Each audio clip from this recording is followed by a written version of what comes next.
Hey guys, it's Iblis here, the Baron's Finest, getting you guys a little bit of a deck profile. I'm kind of backlogging on deck profiles right now because I won't be able to attend my locals for a while. So this video will be going up probably during any point during my finals week at college. I'm actually wrapping up my freshman year at college and stuff, but nonetheless, this is more of a fun deck. This isn't something I really would be playing. Like, I probably would play this at my locals, but I wouldn't go beyond that. I want to build in Tele-Soil. I don't know why, but I've always just had like an infatuation with this deck, kind of like how I was with gadgets and stuff.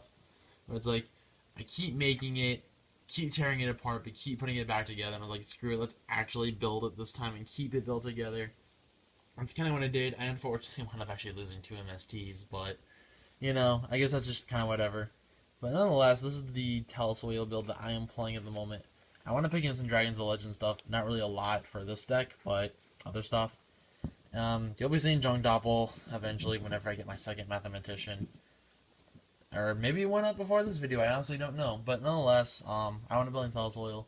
So let's just go and get started because I don't want to ramble too much. Start off with keep forgetting where to put these.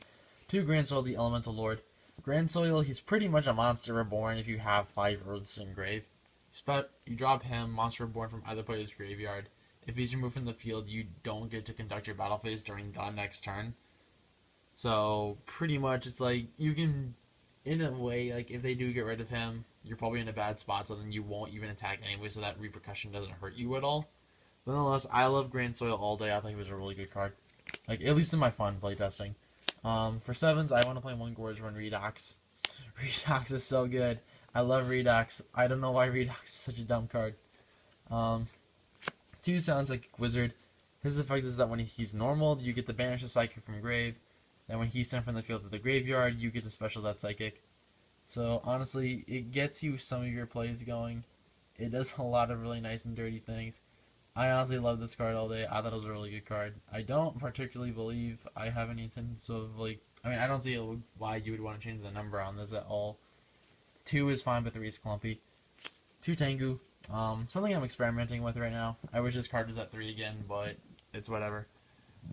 Pretty much, it's kind of like a combo card where it lets you hit your 6s really easily, and then your 6s kind of are your field answers and everything, so I did like the 2 Tengu, though. I thought 2 Tengu was pretty good. If I were to cut the 2 Tengus, though, and bump this deck down to 40, I'd probably be playing a 2nd Giant Rat. I don't really know how I feel about Rat, but I guess it's probably just because, like, depending on where what kind of environment you decide to play this in, 1 or 2 Rat may or may not be a good number for you. And plus, I do have other floaters in the form of 3 Serene Psychic Witch. Basically, when she is destroyed and sent to the graveyard, you get to banish a Psychic, and then during the next standby phase, special that Psychic. So, honestly, she's an amazing card. I loved Witch. Witch was definitely probably one of my favorites. She led me to initiating combos and stuff, and I like that. 2 Commander. Commander, he's basically a pseudo 1900 point beater. Level 3 tuner. I love Commander. I feel like he's one of the best cards in this entire deck, and like just on his own. Granmole. Granmole wins games. I'm gonna say that if I for funsies games against my friend who was playing Noble Knights against me, I wound up going Granmole for a +6 against him, and it was definitely one of the greatest feelings I ever had. I love Granmole so much. I don't really feel like I would cut Granmole. Plus, he's a good Giant Rat target, not to mention he answers problems that this deck has a hard time dealing with. 2 Trooper. I know some people will ask, why am I playing Card Trooper over Mathematician, when Mathematician is arguably the better card? The thing about Mathematician versus Card Trooper in this instance, is that you don't have specific targets you want to dump, you just have general targets you want to dump. Like, I don't really care specifically which Earth monsters I mill. As long as I mill Earth stuff, I'm good. Like, I want my Redox, yeah, and preferably like a tuner or 2 to hit the grave. But I'd rather just have Trooper in that case, because Trooper just gets me to those goals faster and does it more effectively. Whereas Mathematician only gets me 1 monster. Big things like Climate Control or whatever he's going by, like, little trolley kid on Team Chaos Zero. 2 Silent Psychic or Hush Psychic Cleric. Pretty much, it's kind of like Wizard, where like you get rid of a psychic engrave, and then when it leaves the field, you special it. But it's basically when it's normal, you switch it to defense, and you get to pitch a card to banish a psychic once per turn, and then when it leaves the field, you get to special one of those psychics. I kind of don't understand why it lets you do it multiple times, and then just only get one back. I feel like, I mean, I don't know, that was kind of a silly choice in my opinion, but it's whatever. One Espergirl, probably one of the better cards in the deck. When she is special summoned after being banished, you get to take the top card of your deck and banish it face down. You're free to look at it, but your opponent isn't. Then when it's sent from the field to the grave, you get to add that card to your hand. So it's kind of like, it's free card advantage whenever you have combo plays with it. Then probably one of the best cards ever. 2 Psychic Jumper. It's kind of like a creature swap for you, basically. When you control a Psychic and you get to pay 1,000 life, switch control, and then the monsters can't switch battle positions. Like, this card is insane. I love this card. It's one of my favorite cards in the deck. Something I'm teching right now, and also a Ethereal thing, which I actually wound up liking. 1 Rainbow Karibo. The idea behind this is that with the card troopers constantly milling for you, you're able to dump this engrave or just have like another hand trap, because the deck doesn't really play hand traps per se. So it gets you protected while also serving multiple purposes. And it does it in more ways than just one, which I like, compared to, say, Swift Scarecrow. But Scarecrow is also an Earth, so I choose to play the 2 Swift Scarecrow. Scarecrow is admittedly one of my favorite cards in this entire game. I don't know why I love this card so much. But that's about it for the monsters. It's 25, I believe.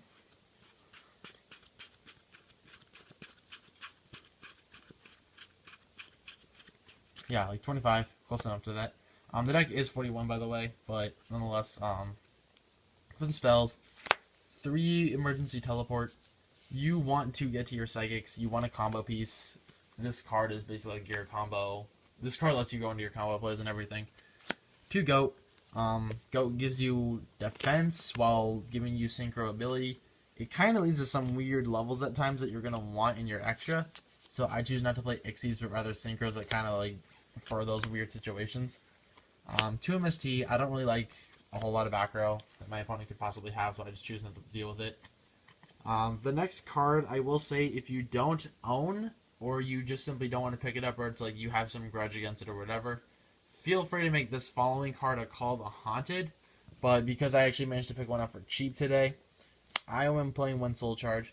I don't really like 2, honestly. I feel like that 2 is just kind of clumpy and doesn't really do a whole lot. Like, it's a great late game card, but it's like, I don't know. It's definitely, I don't feel like this is as broken as people are making it out to be. Like, definitely a stupid card, but I don't really agree with like, oh, this is the end of the world logic with this card and everything. Like, it's good. I definitely have to say this card's good, but I just disagree with like what a lot of people are saying with it. Like, definitely a strong card and probably should be banned, if not limited, but I don't feel like this is the end of the world. It's not like as broken as Rekindling.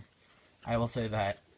Like, I saw people like who actually had this today, like, make stupid fields, but then they were able to, like, but people could still win off of it. And I was like, wow, okay, maybe Soul Charge isn't, it's still good, but not, like, what people are as making it out to be. For the 1-0s, 1 Dark Hole, 1 Book of Moon, 1 Mind Control, you're playing a ton of tuners, and you can synchro for, like, every level under the sun. And then for my last spell, I played 1 Creature Swap.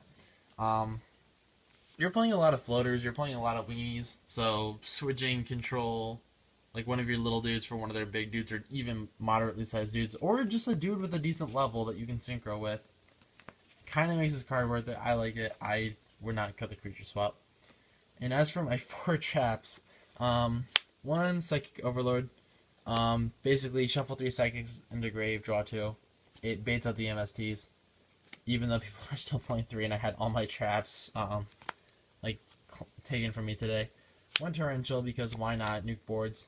Then double Mirror Force, because hey, you want protection.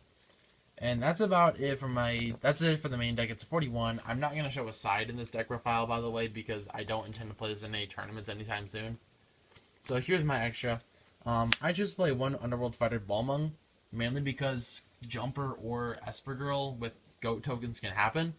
And I prefer this card over Armor Ram because of the 2100 point body. This can be a preference, then you can drop this for an Ixies or whatever.